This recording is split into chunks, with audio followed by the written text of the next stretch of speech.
Socially Responsible Businesses: How Tea, Ice Cream, and Vegetables Do Good. Thank you so much. Really excited to be here tonight. Thank you all for joining. We're going to spend an hour and a half together with these amazing small business owners here in the Ann Arbor area. And so we're going to start off, I'm going to ask them a few questions, sort of set the stage.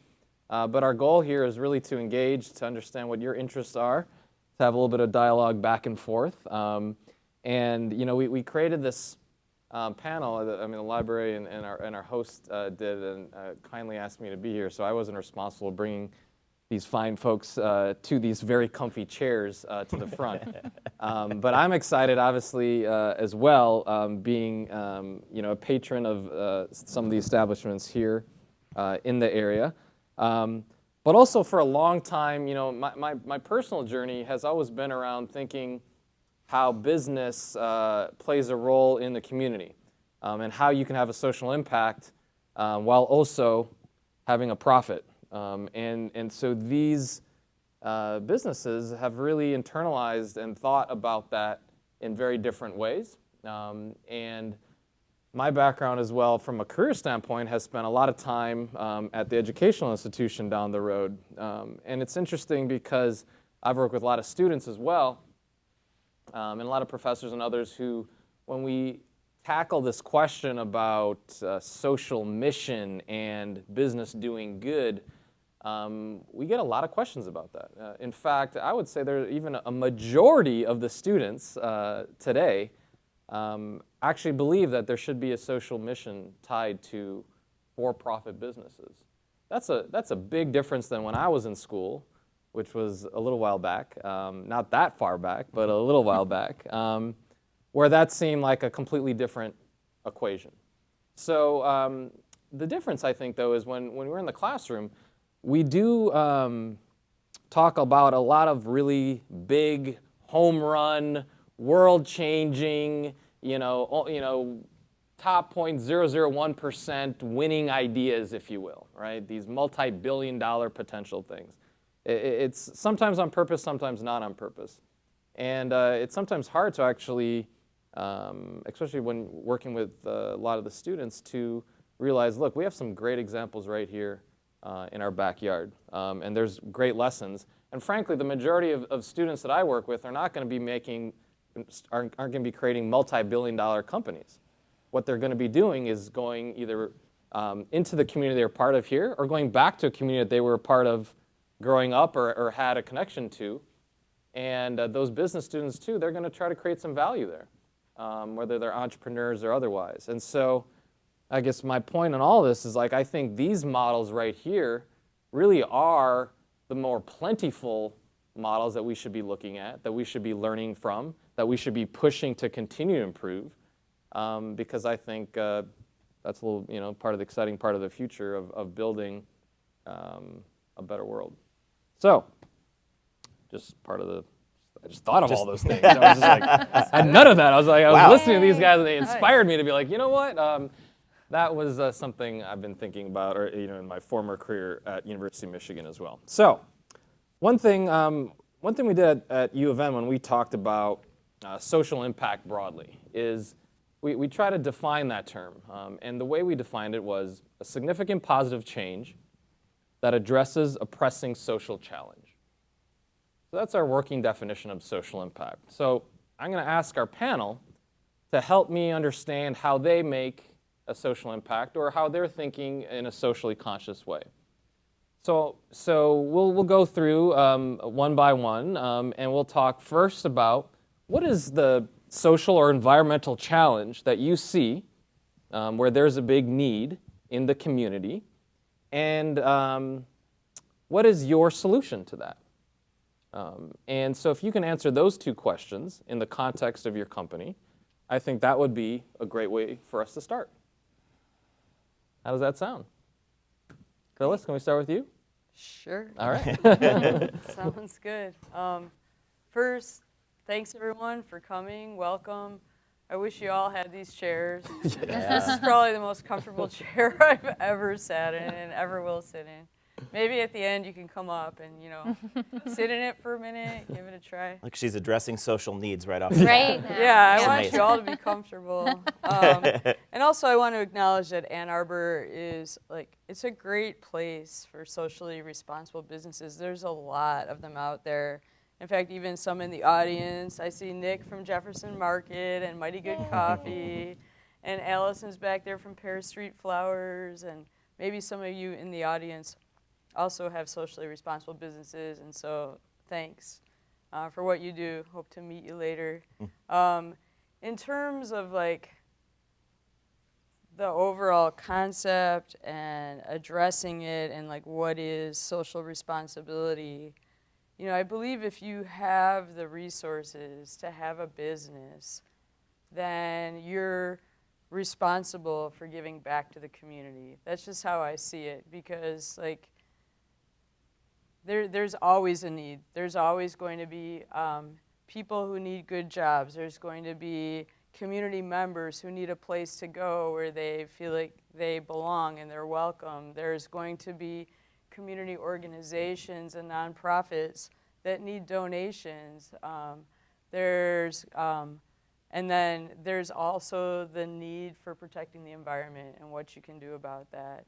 And then there's also, I believe, if you have a business, then you have a stage and a responsibility to stand up for what you think is right. So there's social responsibility, there's social action, there's kind of doing good deeds, there's taking stands. And with my businesses, we do all that. I remember we started out as a food cart, and we did a lot of things on social media. We would have show your love for Big Bird Day, or we celebrated when Don't Ask, Don't Tell fell away, and different cart owners would say to us, why are you doing these things? If you're taking a stand, you're going to alienate a certain part of your potential customer base. And we were like, we took a stand because we believed it was the right thing to do, and because we wanted to have our voice for social justice and for change and for standing up for groups that maybe are historically discriminated against or bullied or whatever. And it's if you have a business, then you can do that, And we, right after the most recent presidential election, we had a huge love letter to the Muslim Community Association on our wall that many of our patrons signed, because it was a scary time for people in that community. And we wanted to show some sort of solidarity, so we were able to do that. So that's one portion that my business feels strongly. We had buttons made that said, love each other, no hate, no fear. And we distributed hundreds of those after the election. And Nick has one right there. And even other buttons that took even a harder stand that said, not my president. But we gave these away, and people can get into it. It's like you have that opportunity to do that. Then in terms of hands-on sort of social responsibility, giving back to your community type things, probably the number one thing that we do is that we hire people who show promise and maybe have had a rough road, and they're getting back on their feet again, and help them, nurture them back onto their feet and provide support. We are part of a new initiative called the Youth Justice Fund, where that's taking social responsibility to its maximum, because the idea is that hundreds of young people in the state of Michigan have been imprisoned as juveniles and sentenced to a life term, sentenced to life in prison as juveniles. And now, because of a recent Supreme Court decision, they're being resentenced, and some of them are getting out. And so what happens to them now? They might have gone in at age 14, and they don't have a high school diploma, and they've never had a job, and they've missed most of those things that most of us go through on our way through adolescence and teenagerhood and into adulthood. And so somebody's got to be there to catch them. And so we're part of this network, part of this organization that is catching and helping to bring back into society in a meaningful way young people who have gotten out of prison. So we do have one person working for us now who was in from age 14 to 23. He's been with us now for 2 months and doing really well. We hire other people who have felonies on their records and, you know, need a second chance. We're here for the next young person who gets out of prison. And the thing is, like, we'll hire these people even if we don't have a need in our business at the time. Like, somehow our responsibility tells us that we need to be there to help. We're part of this society that did them wrong, and now we need to help do right. So the next young person who gets out of prison, we will hire, even if it means we have to figure out where we're going to get the money to pay them, because that's where the responsibility part, like, really, the rubber hits the road. Like, it might even hurt you to do right. You have to scrimp and save and maybe not even pay ourselves, but we're going to hire this person and bring them on and watch them flourish. And that's, like, the most exciting part of our business. We have about 20 employees right now who have been through Dawn Farm or another addiction treatment center and are doing really well. And, like, that's like the most important thing, I would say, in our business, is watching people get back on their feet and get on with their lives and do well and flourish with our company and maybe leave and go on to go back to their profession, to be a nurse, to be an auto mechanic, to go to law school, whatever it is that they're doing. And that's, like, the greatest joy. So that's part of the social responsibility piece. And then environmental sustainability is another piece of it. It's like, here's a real example. You can buy styrofoam to-go containers for about 10% of the cost of buying compostable to-go containers. We spend probably about $1,200 a month on compostables. I'm not kidding. And we could probably spend $120 a month on, like, plastic and styrofoam to-go containers. But if you're going to make that commitment to not further polluting, then you're going to pay for it. And it gets you in your pocketbook, but it's part of that responsibility. Or, like, composting. My business partner, Joel Panazzo, has been on a commission that has been advancing ways for businesses to participate in municipal composting. And we do it. And we've even taken our compost out to farms and stuff just to reduce the amount of waste that goes into our waste stream. And, like, buying local to reduce the carbon footprint of driving from all over. So, like, our tofu comes from Royal Oak, our potato chips come from Traverse City, our tortilla chips come from Detroit, all of our breads and baked goods we make in-house. So we're not trucking things around. They're, like, it's very close, it's very local. As much Michigan-made, Michigan beers, like Michigan, whatever, Ann Arbor, Royal Oak, Detroit, to try to keep the tax dollars local and employ people locally and work with businesses, small businesses that we know what they're doing with their money is also socially responsible. I've probably taken up enough time. No. This is great. This is why we're here, to learn about these things. Exactly. I have more, but I'll save it. I think you guys I thought you need were a doing turn. great. I just felt like. I'm going to go off script a little bit from what we said. I'm going to stick with you for a little bit, Yeah. Phillis, if that's all right. Sure. Because you give us so much good stuff, right? Yeah. Like, so many different things here. So I'm gonna focus just a couple areas for each person, because I know each person has multiple stories. So you talked a lot of the different, I would say, facets of the spectrum of sort of doing good and social good, right? And that's a conversation I have often with folks, right? Like, what does it mean to do good? I mean, there's a lot of ways, all the way from not doing evil, right? Operating ethically, right? To actively, on every dimension of your business, working towards serving those that the market has failed, right? There's such a broad spectrum there, and it's not linear, right? Like, there's layers to that too. And so I think it's interesting because you mentioned a number of those things, and I'm sure there's questions from the audience, which we're going to get as well. I'm going to focus on one area that I think was powerful and potentially a little bit unique here too, and that is the idea of who you employ, right? You gave us a couple of these great stories of folks that you brought into the business that, again, in maybe traditional hiring or in traditional markets, these folks wouldn't get an opportunity to work, right? And I'd love for you to, like, go a little bit deeper on that. And you know, you even mentioned how sometimes that might hurt your bottom line, or adversely affect your business. But it seems so ingrained in part of what you're doing. Love to understand how you got to that point about it's not only the products and services we sell that have an environmental or social footprint, but it's the types of people we employ within that we want to give a chance to that the markets might not give to, and how you kind of got to that. Right. So actually, it's never adversely affected us, because the thing is, like, I think if you take a leap of faith and decide that it's going to be good for your business and work it that way, then it is. I mean, ultimately, it's been really good for our business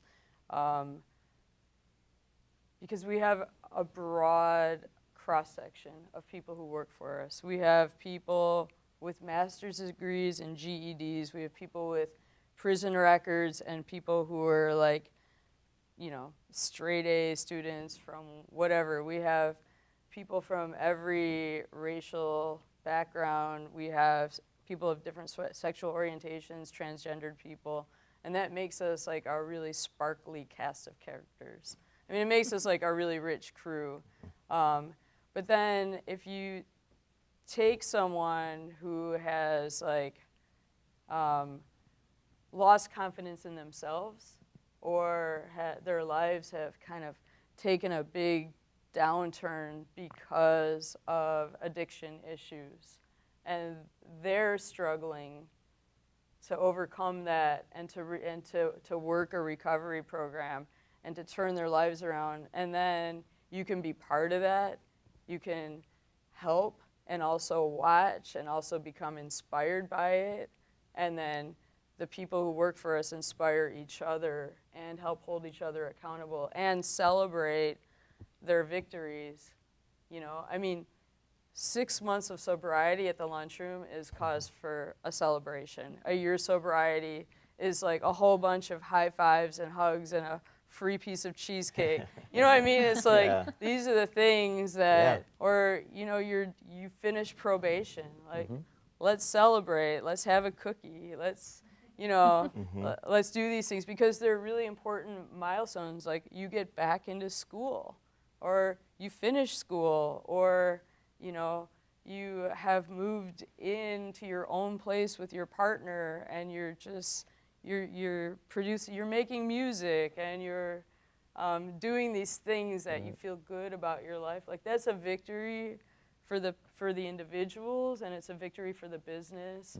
And what it's done for us is it's like generated this tremendous workforce, this tremendous group of employees that help the business do better and make everyone feel welcome when they come in the door, and they want to come back more often, and they spend more money at our businesses, and then we can hire more people, and we can also make donations to community nonprofits, and we can pay an employee to work part-time as the administrator for Youth Justice Fund, things like that. So it all kind of builds on itself. It starts with a leap of faith, and then it just sort of like spirals into a lot of good stuff. So let me ask you one last question for now, and then we'll move on to Rob. Why don't more businesses take this leap of faith? What's the challenge on this particular issue, do you think? Well, I think it depends how business is looked at, because traditionally, sort of the capitalist business model is you are going to generate as much revenue as you can for your shareholders or your owners. Like, the profit motive is what drives it. But my business partner and I both come from a community organizing background, and we're sort of unlikely business people. We sort of fell into it because we loved throwing dinner parties for our friends, and then thought it would be really fun to build a food cart, and then all of a sudden we're restaurateurs. So like, we never held that profit motive dear. But what I have learned is that you have to be good at business to have a business that does good. You have to be able to make money and to generate money in order to sort of share it around. And what we've looked at it is every time our business takes a leap to the next level, we're able to do something more. So, it took a leap to a certain level, and we could offer a retirement savings plan for our employees. And then it jumped to another level, and we started offering health and dental coverage for our employees. It jumped to another level, and we're like, giving money away to nonprofits. And then, businesses kind of do this, and sometimes finances are a little tough, but every time the business takes a leap, we're always thinking ahead to like, okay, it's going to be a round of raises. Okay, maybe we'll get to a point where we don't have to have our employees contribute anything to their health plan. Maybe we'll get to a point where we can, I don't know. It's like there's planned steps along the way, but they're not about, we're going to buy our yacht and go to Jamaica or something. Although that sounds like fun. But Got it. So Well, I think it thank you. depends on your motives. Yeah. Great. Thank you. And we'll definitely get to questions after we hear from all our panelists, but hopefully you're revving them up. A lot of good stuff. Thank you, Phillis. Yeah. Let's turn to you, talk about your business and a little bit like what are the needs in the community you've identified and how have you decided to shape the way that you work in order to tackle those? So I just do what Phillis does. It's like I look in the Ann Arbor Observer and I'm like, oh, she's doing that now. So this is what we're doing. So yeah, I'm Rob Hess from Go Ice Cream. And we're a small soda fountain ice cream, handmade ice cream place in Ypsilanti, in downtown Ypsilanti. But before we were that, I was a guy who was just obsessed with ice cream and was really stressed out and was making ice cream as a stress reliever. I cook as a form of stress relief. And so I just started making ice cream because it was a stress reliever, and I fell in love with the science behind making the ice cream. It was right around this time that I actually met Phillis for the first time, and Phillis was the first person that put me on the road to actually figuring out how to make a business or run a business, which I'm always eternally grateful for your hour-long meeting with me on that. So when I first started out with making ice cream, it was actually sort of psychologically problematic for me. I was, like I said, doing it as a stress reliever and that kind of stuff. And I was taking pictures of my ice creams and sort of developing the story around why I created that particular ice cream. So food, for many people and for me, has a really big emotional component to it. Taste has a big emotional, and it's highly tied to memories. So, Father's Day would roll around, let's say, and my dad's favorite thing in the whole world is black licorice, right? So I would think, like, maybe I can make a black licorice ice cream. And I just knew that there was something in those flavors and that taste that had to do with me and my dad and that kind of thing. So the process of actually making the ice cream for me was connecting with those memories and those feelings and things. So I had this little blog, this is a Tumblr, and I would take pictures and I would write stories about the ice creams and that kind of stuff. But I wasn't like sharing the link with anybody. It was, for me, cooking was a thing in my family growing up that men did not do. And it, like the fact that I liked to do it always came with a little bit of a snicker from the dudes in the family. So I wasn't really ready to like come out and be like, I like to make ice cream. And then also I've always struggled with my weight since I was about, 8 years old or something like that. So I just kind of thought like, people would point and laugh and be like, yeah, we get it. The fat kid likes to make ice cream. Like, everybody knows that. We've seen that. So for me, it was, it was this part of myself that was kind of coming to the forefront that I was kind of denying. And so I decided one day to just kind of let the world know, like, I like making ice cream and I want to sell it from the back of a tricycle. and actually doing that was really, it was a scary day. I remember calling my wife, Laura, who's here, when I actually shared the link on Facebook or whatever with people. And I was so afraid that the people in the office would read it, because what would they think? And they're going to point and laugh and blah, blah, blah, blah, blah, blah, blah. They're going to get to talking about how much I love ice cream. And it was funny, the reaction was exactly the opposite. They came over and started talking to me about how much they loved ice cream. And it instantly became this thing where suddenly people wanted to talk to you about it, and they wanted to talk about the things that they love about ice cream, and they wanted to really engage with you. And I just found it, and my mom called me and was like, Robbie, that picture should be in Bon Appetit. That was just beautiful what you did. And I'm thinking well, I better make one for my mom now, So So for me, ice cream from the very beginning was about connection. And I felt that very strongly with myself. And then the moment I was able to sort of accept those things within myself and share those things with other people, I found that I was giving and receiving a lot more love from people. There was a thing that they knew about me, and there was a thing that we shared, and I felt this weird sense of connection through ice cream. Shortly after that, I figured out how to do it, legally and be able to sell it to folks.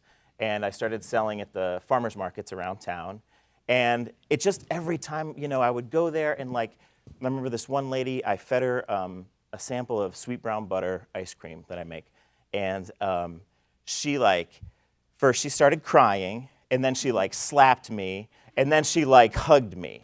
And she was just and I was just what's going on? Laura, get the dogs. And she said it reminded her of her grandmother.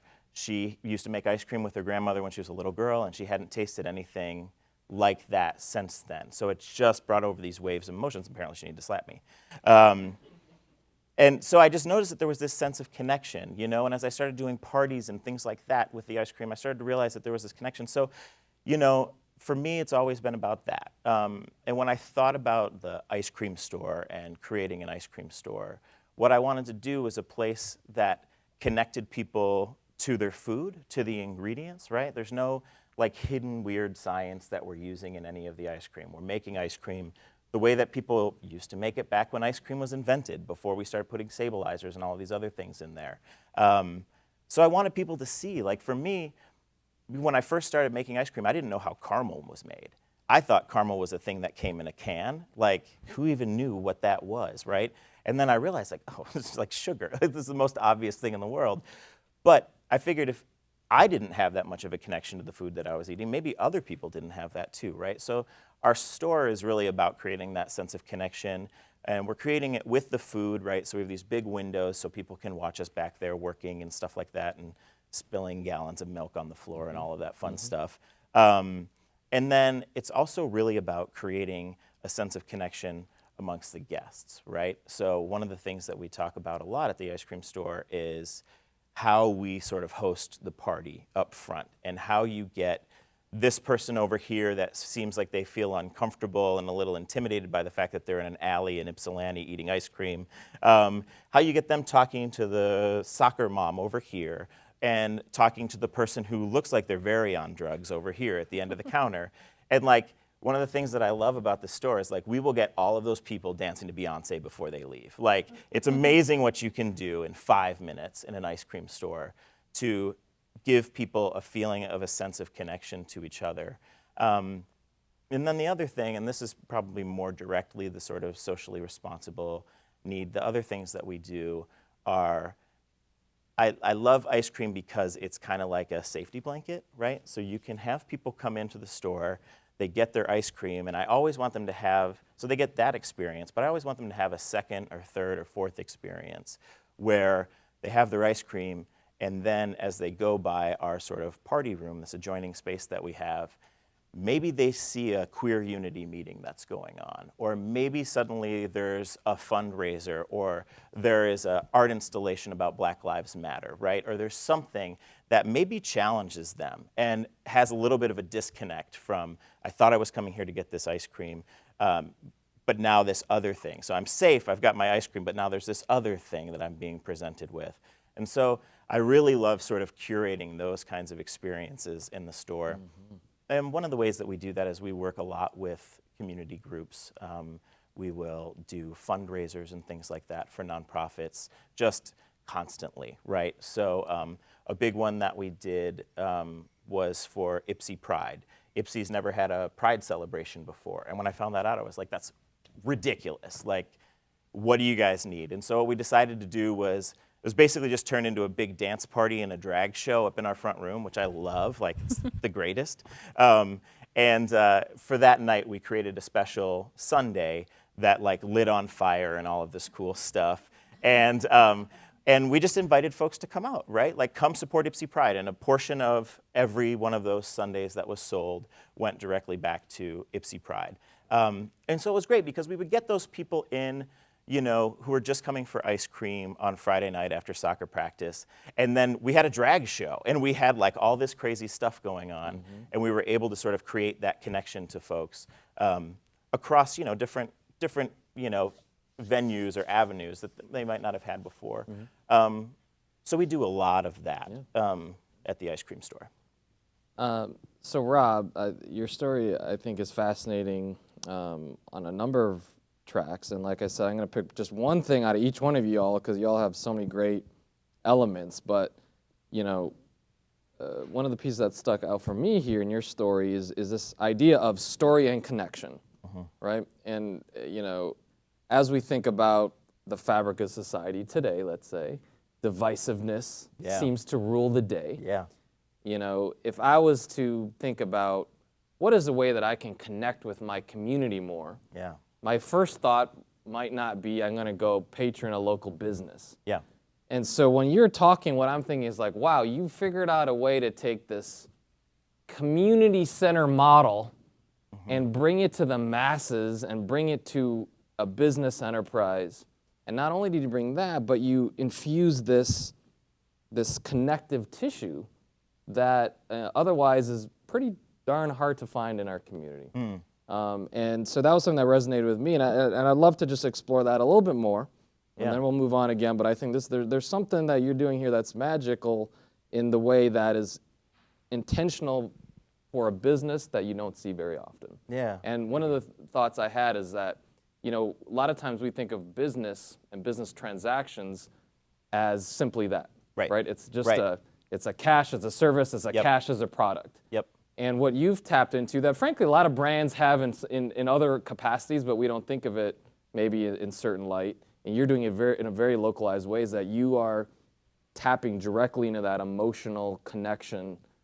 You're layering that transaction into something that people can feel. Right. And I think that's powerful, and I love to just explore that a little bit more with you. Yeah. Because that is, again, that's something you're thinking about on your top of your head when you go into business. Thanks. Yeah. So I mean, it's funny that you mentioned transaction because we actually talk to the staff all the time that it's not a transactional relationship when people come into the store. We're building relationships with folks. It's a relationship transaction. It's not transactional at all, you know? And we try to build that in a lot of different ways. So in one of the ways that we do it, which like a little go ice cream inside track here, is we don't have a menu posted up on the wall. So like most places when you go in and it's an ice cream store, you have this like glittery like ice cream, you know, thing where you can see all the colors and whatever, and then there's something up on the wall above. And nowadays it's like TVs, which drives me insane. So like, I mean, I'm sure they're great, but you know, it's not what we're doing. So like, you know, so people come in the door, they open the door, and then they like look up or they look into this case, right? And you're not like actually connecting with somebody, right? So instead we have a little paper menu. And is it like a little bit more frustrating from a user experience standpoint? Maybe. It's because they come in the door and they instantly look up and you see like this look of dread, like, oh God, I'm standing here and I don't know what to do, and there's like people here and all of these things. It's a little confrontational, but we can swoop in and be like, hey, how you doing? Here's a menu, right? So we've already helped them with one thing, right? And we've established that you're coming to me and I'm gonna do a thing for you. So that's one of the ways that we try to create those relationships, you know? It's a great example of intentionality for connection, right? If you were, you know, Phillis had talked about this idea of, you know, when you're maximizing profit, it's all about efficiency, right? Yeah. Get the customer to the product, to the sale, to the transaction. And you've demonstrated very clearly how disrupting that a little bit, you're actually creating more overall value, which might give you more sales and give you more community benefit as well. And either way, you win. And I think, yeah, and the other thing that I would say is, you know, a lot of times working in restaurants, there's this front of the house, back of the house divide, right? And so you never get the chance to actually connect those two things. And so this model sort of allows us to bridge all of those gaps there and bring those two things together. That's great. Well, thank you so much, Rob. Hope you all are thinking about a lot of great questions for our panelists. But we got our last story to hear from Aubrey over here. Yeah. And so tell us a little about your business. Tell us about the needs you see in the world that aren't being met, and how you've designed your work to address those. Well, I think it's a little hard going last with this group, what hasn't been already said. But so I'm Aubrey Lopatin. My husband and I founded Arbor Teas about 14 years ago. And I think one of the most interesting things to talk about perhaps this evening is to watch how, as a business grows, how it can change its social impact. Like what you can do when you first start out as a very small business is very different than what you can do 14 years later. And Phillis spoke a little bit to this. Also, when Rishi, when you first told us out in the hallway that was going to be your first question, I kind of froze and I was like, oh my God. The need. What was the need? What need did I identify? And to be honest, I didn't identify a need 14 years ago. I don't think when we started our business, we thought about our business as, okay, what's the need that we're going to solve? We started our business thinking about tea, and we thought about great tea, and we thought about tea that we wanted to share, and we knew people who wanted to drink tea. And then it all kind of went backwards from there. So okay, so we found this great tea. What's the best way to get that tea to us? Okay, now we figured out the best way to get the tea to us. Okay, what's the best way for us to package that tea to get it to other people? How can we do that in the best way possible? Okay, so we've worked on that. We can't really solve that right now because we don't have enough money to create a solution for it, or the solution doesn't exist. How can we work within the constraints that are already there to make the best decision? And I think so often in our business, it's always about making the best decision that you can. And maybe the best decision isn't the ultimate decision. It might not solve the problem, but it can at least get you closer to a solution. And I think it's always looking at those decisions and coming back to them time and time again to make the next best decision. So when you reach that next plateau, what's the next best decision I can make? Like maybe I can't afford to get compostable takeout containers, but what's better than styrofoam? You know, and then, oh great, we're at the next level. We can afford those compostable takeout containers. We're going for them now. And then you can kind of continue up the chain. So I kind of look at our history as constantly reevaluating those decision-making matrices, trees. I mean, that sounds really technical when you're looking at socially conscious businesses, but kind of going back and never stopping, never saying, okay, we've arrived, and then that's it, and continuing forward. And so I don't think there was a need that we really addressed or we saw out at the beginning. But we felt like we wanted to take this product that we loved and we wanted to share with people and wanted to share it with people in the best way that we possibly could. And so results of that have been, for example, with our packaging. So our packaging has changed over the course of years. And what we have now is a backyard compostable bag. So we don't package any of our tea in tea bags. We try and take away that extra material that is upstream, and we pack all of our teas loose leaf. And we pack it bulk in a bag, and the bag itself is backyard compostable. Now, when we first did that, there wasn't any backyard compostable adhesive. So if you can imagine having an inventory of 100 different products, you could either print 100 different bags for every product with that particular tea name on it. So English breakfast black tea or Earl Grey black tea, which as a small business, most people can't do. So what the solution is usually is to print one bag and to have 100 different labels that you put on those packages. But if there's not a backyard compostable adhesive, you can't stick a label on the bag. So what is the solution? So at the time when we first did it, we committed to using these backyard compostable bags. We were like, okay, we're going to do this. We're really excited about it. We want there to be no waste at the end. Somebody can steep their tea leaves. They can take those used tea leaves. They can put it in their compost pile with the packaging, no waste at the end of the day. Amazing, right? But damn it. This adhesive, what are we going to do? How are we going to label it? How are we going to tell people how to brew their tea? How are we going to do all of these other things? And so we had to get a tag that we would like tie onto the bag that was removable. Not an ideal solution, but it was the solution that we could use at the time. Well, fast forward 2 years later, we finally found somebody that we could work with to create this adhesive label.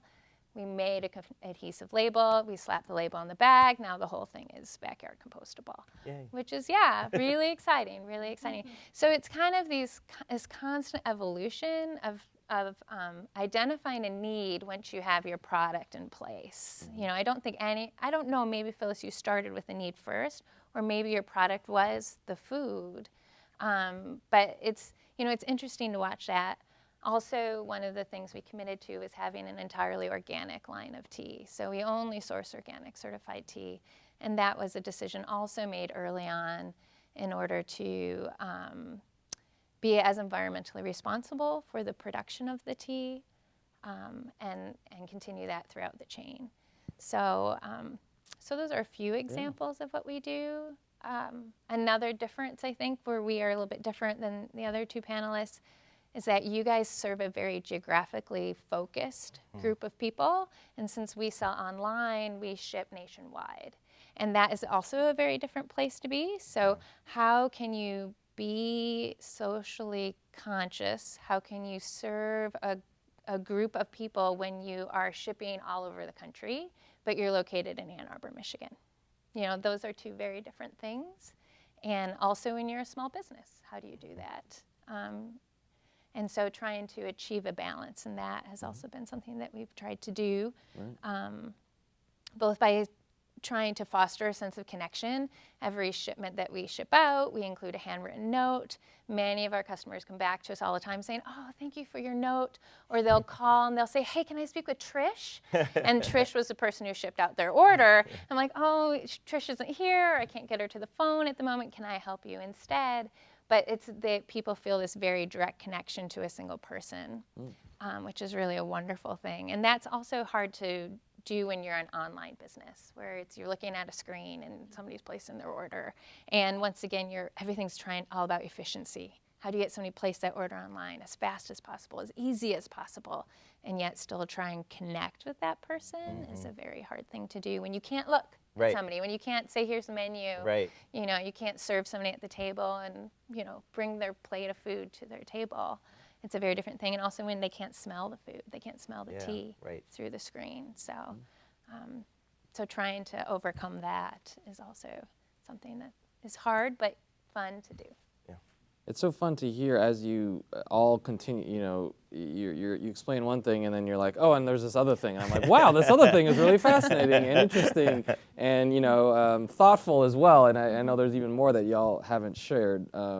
So, you know, Aubrey, I'm going to ask you this question around, obviously you've created a real great platform for being environmentally conscious. And so and you're also talking about how it has to be iterative.